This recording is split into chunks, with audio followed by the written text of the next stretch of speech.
Once again, they've created a camera that is like a budget cinema camera king. For the price, it's unbeatable. $2,500. Like, there's not even a discussion, to be honest. Hey guys, so Blackmagic just announced their new Blackmagic Pocket Cinema Camera 6K Pro. Their naming schemes are getting ridiculous, and even their CEO is already getting confused about it, but that's not the point. Okay, so this camera is an update to their quite successful 6K camera, and it changed basically all the key aspects that people have asked Blackmagic to address. So let's quickly go through it. Okay, first one is way brighter display, 1500 nits now. I think it's probably like 2 times as bright as the previous model, but that isn't like the biggest change. The biggest change is, of course, that now it is a tilting screen. So Blackmagic decided not to go with fully articulating screen, like a vlogging style screen, and I think it's a good decision, and let me tell you why. This is 5.5 inch screen of 6S Plus, iPhone 6S Plus. So the screen in Blackmagic would be the same size. Now imagine you have this giant screen going left and right, and you also have here the camera. Can you just imagine the footprint? It's like literally like this size. It would have been absolutely ridiculous if they went with like fully articulating screens. So I think it's a good design choice that they didn't. Now you can like tilt the screen up and down and see it either from up or from down, which is amazing. I think it's more than enough, more than sufficient. So now you can hold the camera close to you because there is no in-body stabilization. You can hold camera close to you. It's gonna give you like more grip, additional, and you can see the screen, you can see all your menus, you can see obviously monitor what you're recording, so that's amazing. Second addition is the fact that they've added built-in ND filters. Now it is motorized ND filters inside of the camera with IR cut with 2, 4 or 6 stops. So even at 6 stops, if you were like shooting on prime lenses at like f2, f2.8 maybe, or even faster, probably it's not going to be enough on like a bright day. You probably would need like 8 or even like maybe 10, 12 stops, but it's better than nothing, and it's built into it. They've added actually 2 buttons on the side of the camera, on the back of the camera actually, right where your thumb kind of rests, plus and minus, so you can add ND filters quite easily. My disappointment about this is the fact that I would have think that after Sony has shown us like what they're capable to do with their electronic NDs, with this like very smooth gradations up to like 1/128 for something like this of stops, like this is crazy what they've done in FX9 and FX6, and yeah, I would have thought that every company in the world who would want to add ND filters inside of the cameras, they would go with that route and add electronic NDs. Not the case here. I think it's a bit of a letdown, to be honest, because Sony was able to create that ND, electronic ND, in extremely small space. Like I think their flange distance is like 22 millimeters or 20 millimeters on E-mount, something like this, which is crazy. Like you don't have space at all. And Blackmagic is using EF mount, so there is quite a lot of distance inside, and they've went with this motorized, just free kind of position ND. I don't know. It's a good addition, but it could have been better. Again, like after Sony showed us what is possible, I think like the system that is not like that, it's a letdown, to be honest. But they've done it, okay. And the third thing that they've changed that is very big is battery. So they've went with Sony NPF 570 batteries. And I was puzzled for a second why exactly they went with this battery. Because newer like Sony cameras, for example, they're using Sony NPF Z100 batteries, like, A9 or A7S3, etc., etc. But what I've realized later is that not only the previous like battery grip that they've sold that was using NPF 570 batteries, but also a lot of like lights and filmmaking equipment, they're powered by NPF 570 or, like 970. It's like just a bulkier version, but the fact is the form factor and the pins are the same. So I realized that Blackmagic knows their audience, right? It's not probably going to be people who are switching from Sony cameras, but rather the ones who like filmmakers, right? Who already have some lights and might already have like a couple spare batteries, because those batteries, NPF 570 and NPF style, right? They are very popular. Actually, they are very popular. They are second most popular like type of batteries after V mount, at least like according to B&H like light panel section, because you can check the battery plate type, and apparently it is very Sony NPF is very popular.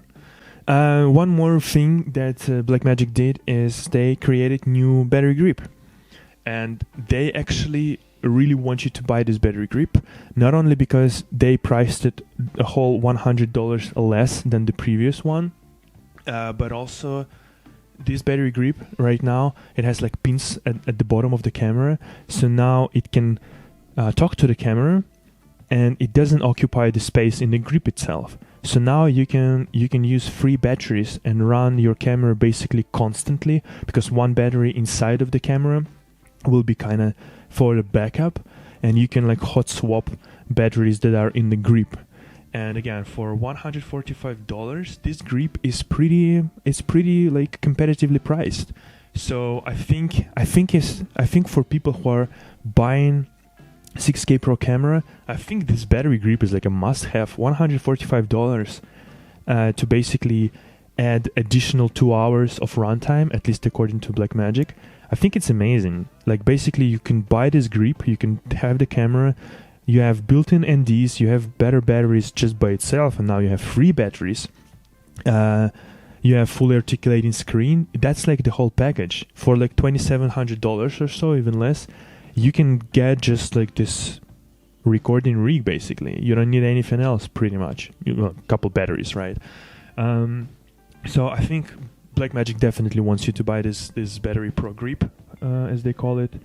And yeah, I think it's pretty good. One thing they've also added is this new Pocket Cinema Camera Pro EVF, electronic viewfinder, which is pretty good. It's a pretty good resolution, and Blackmagic, unlike most of the moronic companies of like mirrorless world, who are just, they're saying that EVF have like 3.6 million dots or like 2 million dots. Like, what the fuck is this? What does it mean? Who operates with dots? Like, tell me the resolution of the screen. Blackmagic did this. It's 1280 by 960, and it corresponds to 3.68 million dots. So this is like one of the best EVF just in general. 60 FPS, 24-bit RGB, blah blah blah. For diopter range, there's a little like switch. To go from -4 to +4, so it covers like wide range of people with maybe problems with eyes and stuff like that. It's priced at $500, so I don't know, it's like slightly on the more expensive side. It has like a couple eye caps. I don't know, I'm not a big like EVF type of guy. I'm more of a monitor. Please give me big monitor, and especially now if it's a bright monitor, like I don't need anything else. But you can do it. So because they redesigned the body, I was actually thinking that they might add those like dual SD/CF Type A card slots, like Sony created. Again, like Sony is creating so many cool things in the camera world, like those ND and this cool SD card slots that I just would think that people would just copy it, but apparently not. In any case, so I thought they might have updated it, but no. And also they didn't update their USB, because it's still using 5 gigabits per second connection from like 2008 or something like that, the speeds. And I think I've watched a couple videos where people were recording at Blackmagic RAW codec Q0, so like the highest quality. And sometimes they dropped frames, because apparently this USB is not fast enough, while like USB with 10 gigabits per second were available already like since 2012 or 13, something like that. So that's besides the point. But like since they were updating some internals, yeah, I would have thought that they might address this. So one more thing that they've done with this new 6K Pro camera is they've added the ability to record in Blackmagic RAW 4K DCI. I'm not sure about Ultra UHD because they are kind of advertising this, but I don't see it in their like spec sheet, to be honest. So I'm kind of a little bit puzzled because they're saying on one page that you can record Ultra HD and 4K DCI, but in their tech spec sheet, it's not there. It's only 4K DCI. So I'm not sure how it goes, how it's going to be handled. And also what I'm not sure is how it is done. Are they like, because they're showing you like multiple frame rates and stuff like that. So the implications are that it is a full width and kind of full length of a sensor, like full sensor basically, right? Or if in terms of if it's like 4K DCI, it's slightly cropped. But so I'm not sure how they're doing this. Are they taking their 6K image and downsampling this? So have they like reworked some sort of algorithm or something? Like, where do they have power suddenly to do this? Did they update the processor with a new version or something like that? Or are they skipping some lines or something like this? I'm not sure how they've done this. Or was the power always there and now like because the body is a bit beefier, there's a bit better cooling system inside, maybe they could like clock their processor a bit higher or something like that, and so now it can like downscale the whole 6K to 4K. I'm really curious to see it. I'm gonna be looking for like first tests when people compare 6K and 4K quality and like pixel peep a little bit, because it's gonna be interesting. If it's actually like 6K down to 4K, it would have been pretty good, I think, for people who don't need 6K and extra resolution and all this panning, scanning and all of that shit. So we'll see how it goes. Yeah, and the last thing I just wanted to throw it out there, because they redesigned the body a bit, so they didn't reuse exactly the same body. I was kind of expecting that they maybe could add like a little joystick, because doesn't like their touchscreen and the interface, it's like it's probably the best in the business, but it is still touchscreen. So if you're holding your camera, right, like your hand is here, you need to change quickly some setting. I mean, I know that they have some buttons on the camera, but sometimes it's just easier to have this little like thumb joystick that you can quickly go through menu and change something.